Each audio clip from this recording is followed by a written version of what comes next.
आदाब, नमस्कार दोस्तों, हिंदुस्तान में आपका स्वागत है। मैं हूं गुलाम। एक तरफ जहां अफगानिस्तान में तालिबान का पूरी तरह से कब्जा हो चुका है और उसको लेकर हमारा मीडिया बहुत ज़्यादा डराने की कोशिश कर रहा है और ख़ासकर उन लोगों को भी ढूंढ रहा है जो तालिबान के समर्थन में ट्वीट कर रहे हैं या उसका समर्थन कर रहे हैं। जैसे समाजवादी पार्टी के एक सांसद जो संभल से सांसद है, डॉक्टर शफीकुर रहमान, इन पर एक एफआईआर भी दर्ज हुई है। इन्होंने तालिबान का समर्थन किया था। इसके अलावा दूसरी तरफ भारतीय जनता पार्टी के एक सांसद हैं, डॉक्टर सुब्रमण्यम स्वामी, जो अक्सर भारतीय जनता पार्टी पर ही कटाक्ष करते रहते हैं। उन्होंने कहा कि भारत एक तरह से नीचे देखना पड़ रहा है तालिबान के सामने। पहले चाइना के सामने नीचा झुकना पड़ा था और अब तालिबान के सामने। वहां पर ना गोदी मीडिया बोलेगा और ना ही किसी तरह की बात करेगा। दूसरी तरफ मीडिया ने एक एजेंडा भी चलाना शुरू कर दिया है कि जो देवबंदी संस्था है, देवबंद में जो दारुल उलूम है, उसकी जो विचारधारा है उससे प्रेरित है तालिबान की विचारधारा, और उनकी विचारधारा एक तरफ है। इसी के मद्देनजर रखते हुए दोबारा से उत्तर प्रदेश सरकार ने फिर घोषणा कर दी कि वो एटीएस का एक और हेडक्वार्टर देवबंद के अंदर बनाया गया। हमें किसी प्रकार की कोई कट्टरता नहीं चाहिएगी। एटीएस के चीफ ने खुद आकर इस बात की जानकारी दी कि हम लोग 12 अलग अलग जगह पर जो संवेदनशील जगह है वहां पर एटीएस के इस तरह के मुख्यालय खोले जाएंगे जहां पर एक्सपर्ट रहेंगे और वो इस तरह की गतिविधियों में लिप्त रहने वाले इंसान जो खासकर टेररिज्म में इन्वॉल्व होंगे उनके खिलाफ सख्त एक्शन लेंगे और कार्रवाई करेंगे। तो ये पूरा इस वक्त सिनेरियो बन रहा है जो अफगानिस्तान से लेकर भारत का मीडिया जो जिस तरह से एक नजरिया और अपनी कुछ अलग ही थ्योरी पेश कर रहा है। तो मैं आपको आज ये बताऊंगा कि डॉक्टर शफीकुर रहमान ने क्या कहा था और उन पर एफआईआर दर्ज किसने कराई है और किसके कहने पर कराई गई है। तो ये डिटेल बताने से पहले आपसे अपील है कि वीडियो अगर फेसबुक पर देख रहे हैं तो फेसबुक पेज को फॉलो कर सकते हैं, यूट्यूब पर देख रहे हैं तो चैनल को सब्सक्राइब कर सकते हैं। हम चलते हैं इस खबर की तरफ। तो खबर यह है, जैसे ही 2 दिन पहले तालिबान ने अफगानिस्तान पर पूरी तरह से कब्जा किया, अशरफ गनी जो वहां के राष्ट्रपति थे वो जा चुके हैं। इसमें कोई दो राय नहीं कि सबसे बड़ा नुकसान जो है वो भारत को हुआ है, क्योंकि तकरीबन $3 अरब से भी ज्यादा हमने वहां पर इन्वेस्ट किया था और उसके बाद कई सारे हमने वहां पर ऐसे प्रोजेक्ट थे जो अभी भी चल रहे थे, हजारों लोग नौकरी कर रहे थे, सब वापस आ चुके हैं। और उसके अलावा तालिबान ने पूरी तरह से अपने वहां पर झंडा गाड़ दिया है। दुनिया भर में बहुत सारे लोग तालिबान का विरोध कर रहे हैं, कुछ लोग ऐसे हैं जो तालिबान का समर्थन कर रहे हैं। हम लोग उन पर बात नहीं करेंगे, हम बात करते हैं अपने देश पर कि यहाँ पर क्या चल रहा है। मीडिया ने जिस तरह का जो एजेंडा चला रखा है वो मैं आपको पहले ही कह चुका हूं। अब हम बात करते हैं समाजवादी पार्टी के एक सांसद हैं जो संभल से सांसद हैं, जिनका नाम है डॉक्टर शफीकुर रहमान।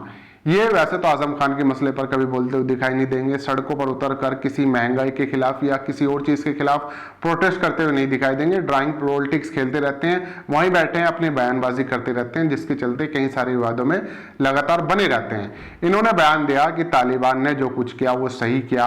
आज अपने यहाँ के फ्रीडम फाइटर है, उन्होंने एक तरह से फ्रीडम फाइटर कहा और उनकी तुलना हमारे जो फ्रीडम फाइटर रहे हैं यानी कि स्वतंत्रता सेनानी उनसे कर दी।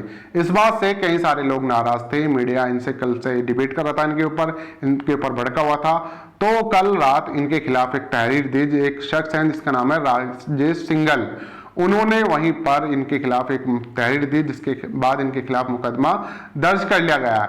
इसके साथ साथ 2 और शख्स जिनका नाम सामने आ रहा है, एक फैजान चौधरी हैं और दूसरे हैं मोहम्मद मुकीम, उनके खिलाफ भी एफआईआर दर्ज की है। पुलिस ने खुद इस बात की जानकारी दी, आप लोग ये सुन सकते हैं। थाना संभल कोतवाली में कल देर रात संभल सांसद डॉक्टर शफीकुर रहमान बर्क व 2 अन्य व्यक्ति फैजान चौधरी व मोहम्मद मुकीम के विरुद्ध अभियोग पंजीकृत किया गया है। इनके द्वारा तालिबान के संबंध में भड़काऊ बयान दिए गए।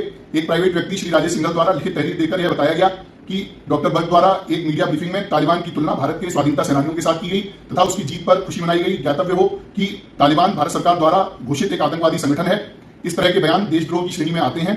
अतः उपरोक्त लिखित तहरीर के आधार पर उपरोक्त तीनों व्यक्तियों के विरुद्ध धारा 124A, 153A व 295A आईपीसी के अंतर्गत अभियोग पंजीकृत किया जा रहा है। तो आपने सुना, पुलिस अधीक्षक चक्रेश मिश्र बता रहे हैं कि किस तरह से उन पर मुकदमा दर्ज किया है और किसने तहरीर दी थी, जिसके बाद इनके खिलाफ आईपीसी की धारा 153A, 124A, 295A के तहत मुकदमा दर्ज कर लिया गया। और साथ ही 2 और इनके जो साथी बताए जा रहे हैं, फैजान चौधरी और मोहम्मद मुकीम, इनके खिलाफ भी मुकदमा दर्ज कर लिया गया है। लेकिन मामला अब बहुत ज्यादा हाईलाइट हो चुका है।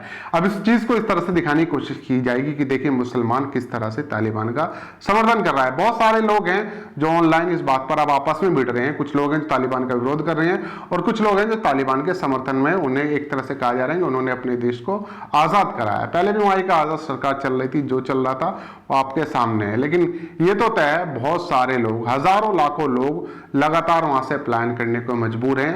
अभी जिस फ्लाइट में लगातार भगदड़ मची हुई थी, जब वो फ्लाइट कतर जाकर उतरी तो उसके पहियों में कई सारी डेड बॉडी निकली हैं, जो फंसे हुए थे, उनके टुकड़े, बॉडी के टुकड़े फंसे हुए थे। अब इस बात को लेकर जांच कराएगा अमेरिका, जिसके चलते ये सब कुछ हो रहा है। तो बहुत सारी चीजें घट रही हैं, बढ़ रही हैं अफगानिस्तान को लेकर, और यहाँ जो कुछ खेल चल रहा है वो आप लोगों से छिपा नहीं। इसके ऊपर तमाम तरह की राजनीति की जाएगी, एक एजेंडा सेट करने की कोशिश भी की जाएगी, जैसे मैं आपको बता चुका हूं, क्योंकि मीडिया हैशटैग और लाइन चलानी शुरू कर चुका है कि जो विचारधारा है देवबंदी की, वही तालिबानी की विचारधारा, ये तमाम चीजें हो रही हैं। आप लोगों को जो कुछ कहना है नीचे कमेंट कर सकते हैं, इस खबर को ज्यादा से ज्यादा शेयर कर सकते हैं। दोस्तों, मिलते हैं फिर किसी नई खबर के साथ।